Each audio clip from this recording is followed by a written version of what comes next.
Before we dive into today's amazing episode, I want to invite you to something special. As you know, for 6 years, I dreamed of leaving corporate, but didn't even know where to start. It wasn't until I discovered a 5 step framework that I had the courage and clarity to actually make it happen. On March 14th, I'm sharing that exact framework in my free How to Quit Your Job webinar. I want you to ask, what's the cost of staying where you are for another year? This webinar will make sure that doesn't happen. The link is in the show notes, or you can go to mom.jenna.coach/quit. I hope you will join us, and I also hope you enjoy this episode.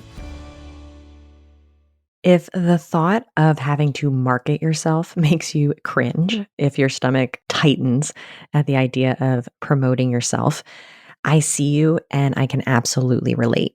When I was in corporate, I loved having an entire department whose sole focus was marketing. Their expertise was a safety net that I happily relied on.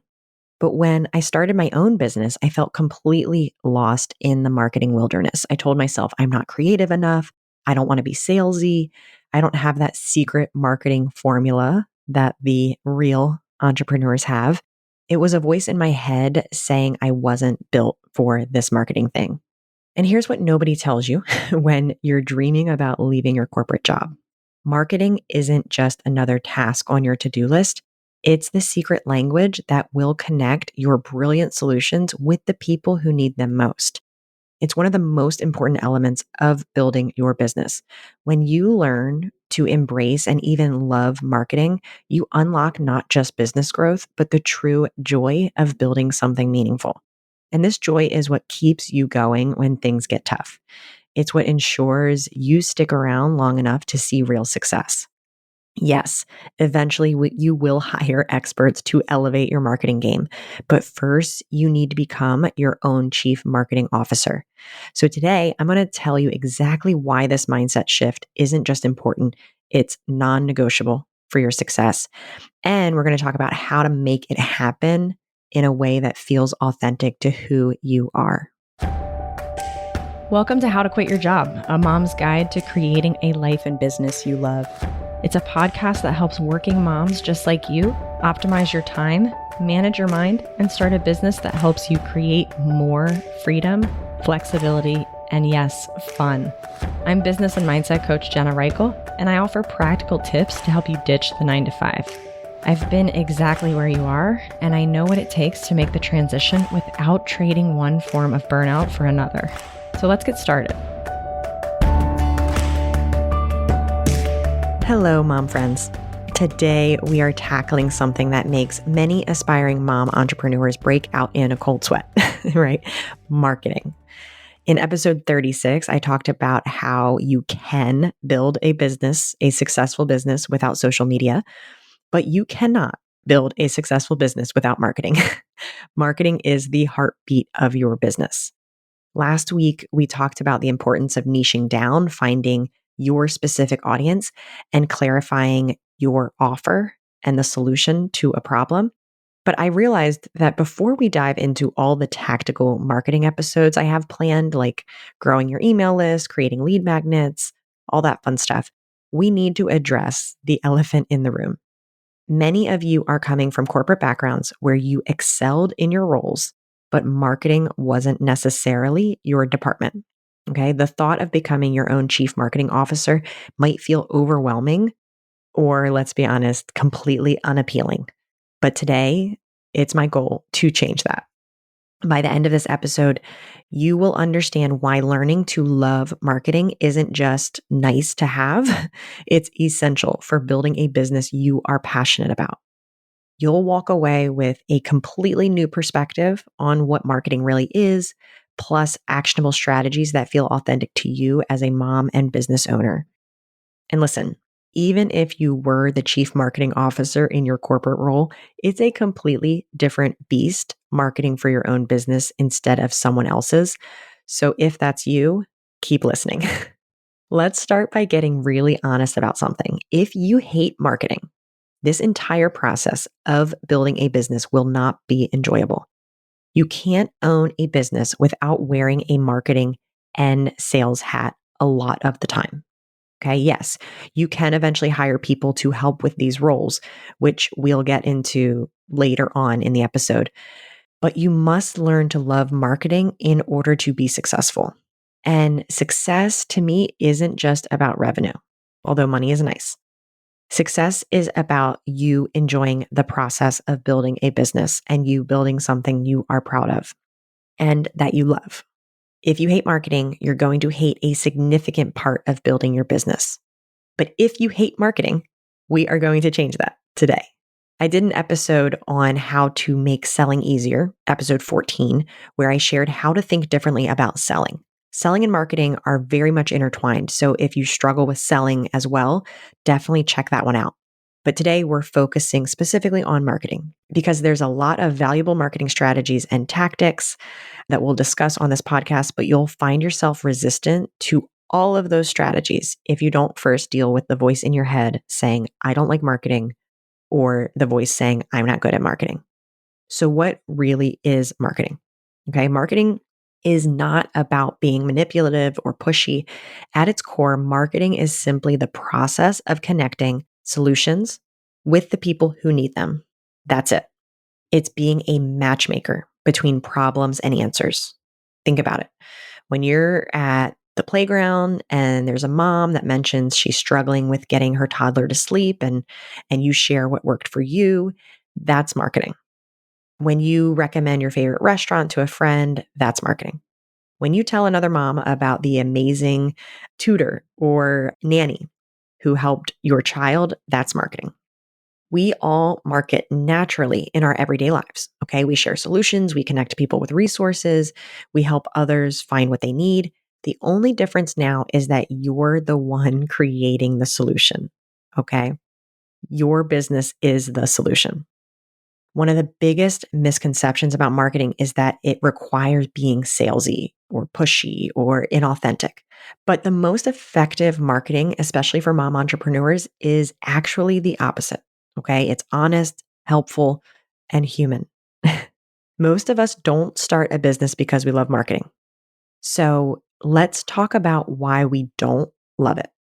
The reason you don't love marketing is because you have certain thoughts about it that are unproductive.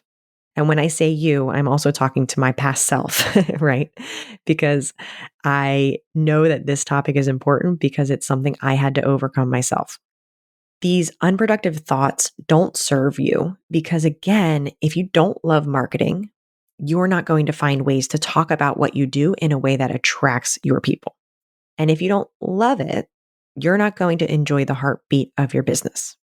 Okay, so there are common thought errors we have about marketing, and I want you to be honest with yourself around which ones ring true for you. And maybe you're sitting there and you're thinking, I actually don't know whether I love, hate, or somewhere in between marketing, right?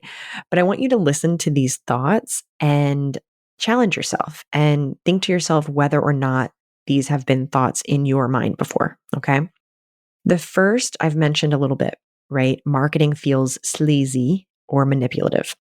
This thought usually stems from experiences with bad marketing. Okay. The pushy salesperson, the misleading ad, the friend who only calls when they're selling something in a multi level marketing scheme.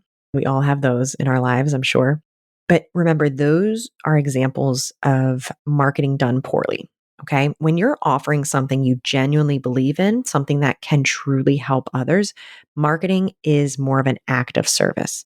It's only sleazy if what you're offering doesn't deliver on its promises. Okay. If your solution can genuinely help someone, not sharing it actually is doing them a disservice. And it's hard because when what we offer is the solution, it can feel selfish and like self promotion. But if I'm on the playground and I hear a mom talking about their corporate role, complaining about their corporate job and how they've always wanted to start their own, let's say, event space for kids' parties, I am doing them a disservice by not talking about what I do and a potential solution for them, right? The next thought error that I often hear from either in my own head or with clients, no one wants to hear what I have to say. Okay, this one can feel especially true when we're posting content with very little engagement.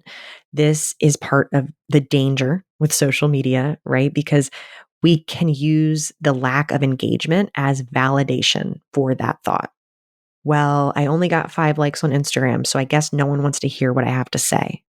But this thought is often our inner critic at work. That voice that's been conditioned by years of being told to be modest, not to brag, to wait to be recognized.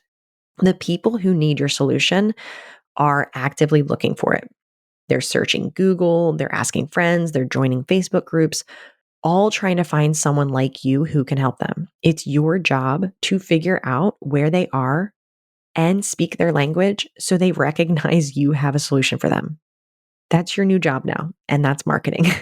Your perspective, your approach, your unique combination of experiences, including your journey as a mom, all of those things provide value that someone out there needs.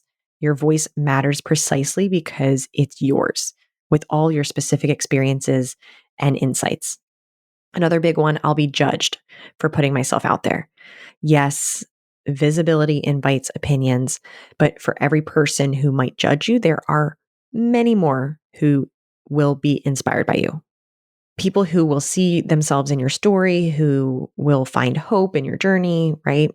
The moms who need you are worth being a little bit uncomfortable for. Remember, too, that most people are far too concerned with their own lives to spend much time judging yours. Okay. And those who do judge harshly, they're not your people. They're not the clients you want to attract anyway. And 9 times out of 10, it's somebody who is not in the arena, if you know Brene Brown's work. This last one was a big one for me. And it is a little bit like the one I just shared, the no one wants to hear what I have to say, but slightly different. Okay. And it's, I don't have expertise worth sharing. This was a big one for me. It held me back from starting this podcast years ago, and it held me back from putting value in the world so many times because I didn't feel like an expert. This is imposter syndrome talking, and it affects all of us, especially women, and especially women who've stepped away from their careers or are pivoting into something new. But expertise comes in so many forms, right? Sometimes it's formal education, sometimes it's years of experience, and sometimes it's simply being a few steps ahead of the person you're helping. Okay. If you've solved a problem that your ideal client is facing, you have expertise worth sharing. And sometimes it's just about being an example of what's possible when you're sharing, an example of stepping into a scary life transition so that other moms know they can do it too. The most important tool to help you love marketing is going to be your brain and your thoughts. I always say your brain is the problem and it's the solution. It's the problem because all of the unhelpful thoughts and all of the unintentional thoughts that I just went over, those are thoughts that are getting in the way. And it's the solution because there are so many new ways of thinking at your fingertips that will inspire action. I'm going to give you 3 strategies to shift your thinking from seeing marketing as a necessary evil and obligation to recognizing it as an opportunity. And yes, even having a little bit of fun with it.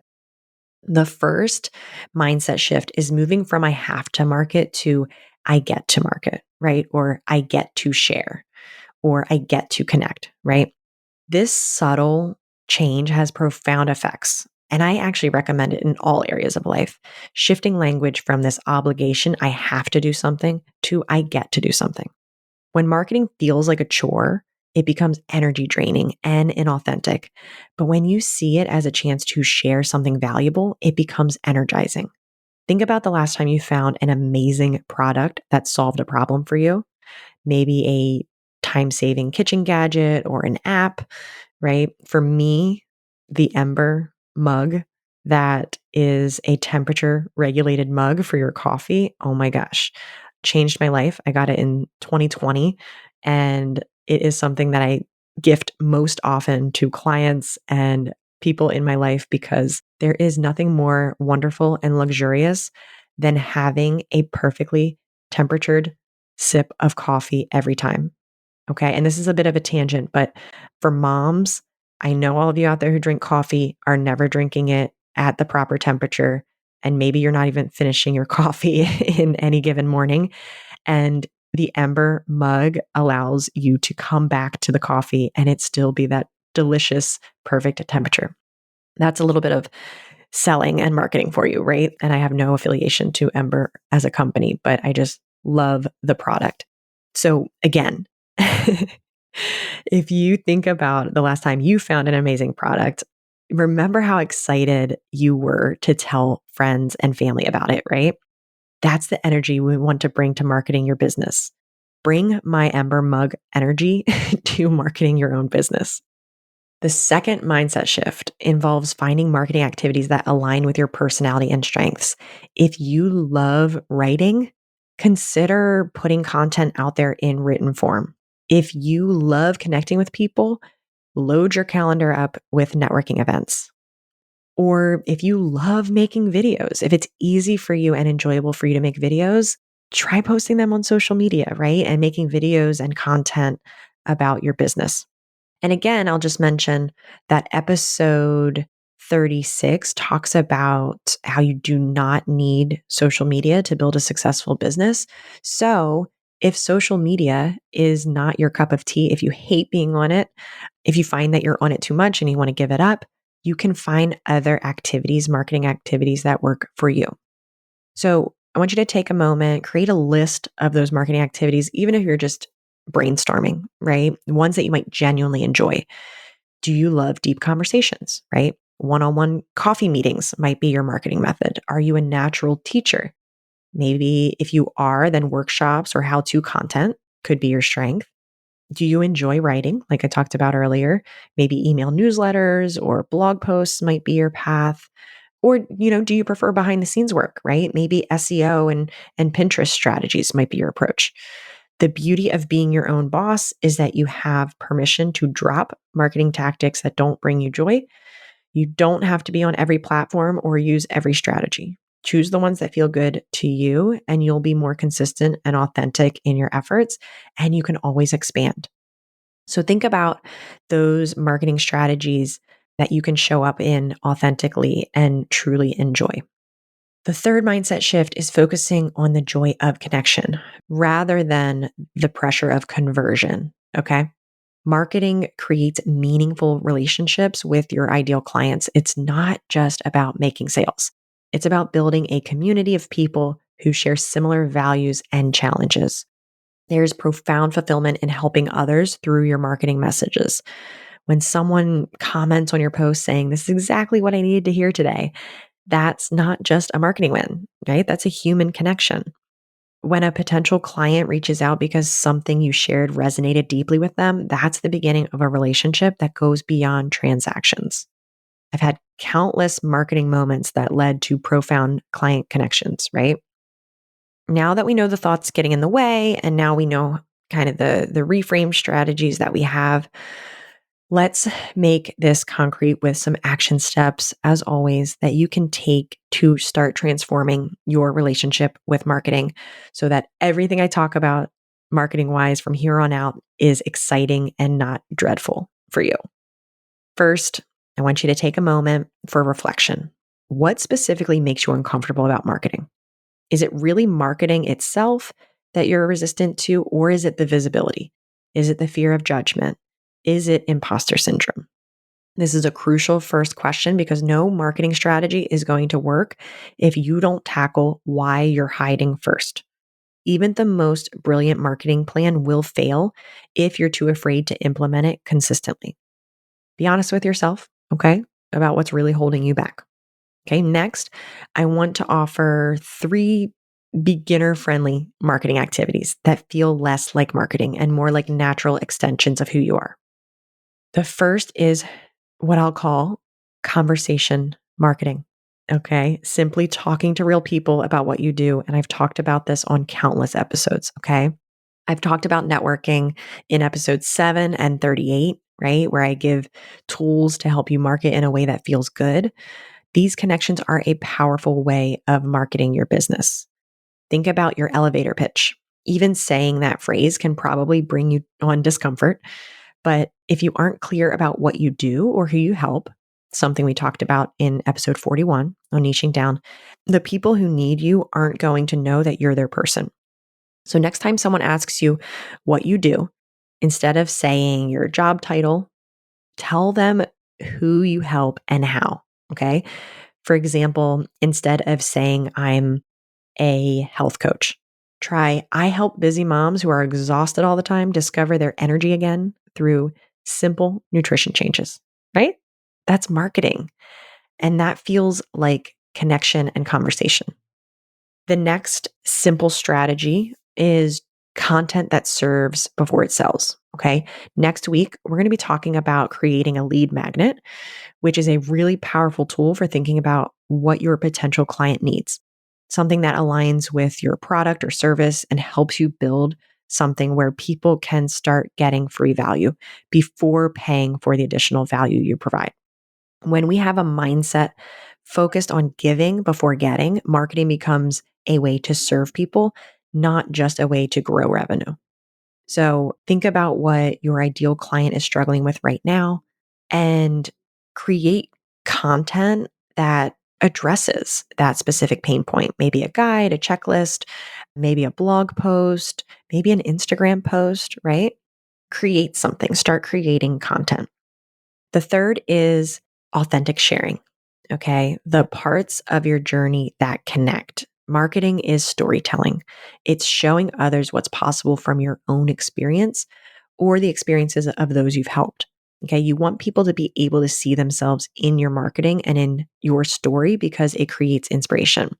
All right. So I want you to take time to think about that story. You don't need to share every detail of your life, but selectively sharing the challenges you've overcome, the mistakes you've made, and, ultimately the transformations you've experienced creates powerful connection. So start thinking about how storytelling can be a tool for you. Remember, you don't have to implement all three of these at once. Start with one that feels the most comfortable to you and expand from there as your confidence grows. So today we've absolutely redefined what marketing really is, right? It's connecting solutions with the people who need them, not being pushy or manipulative. We've identified common unproductive thoughts that might be holding you back. The beliefs that marketing's sleazy, no one wants to hear from me, I'll be judged, I don't have enough expertise, right? All of that mental drama. And we've reframed these with more empowering perspectives.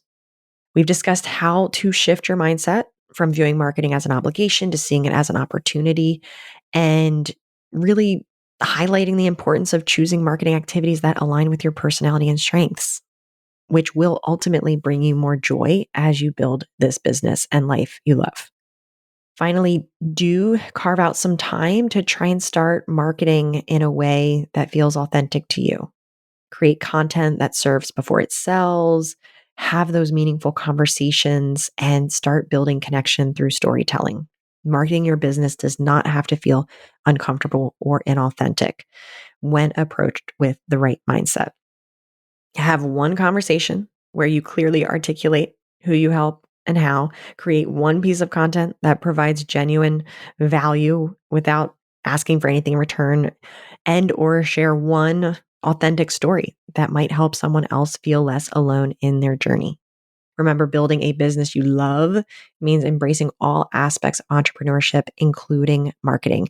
And when you learn to love marketing, you'll find that it brings more joy to the entire process of building your dream life and business. Keep tuning in to this podcast for more practical strategies, a lot more practical marketing episodes coming up, which I know will help move you forward.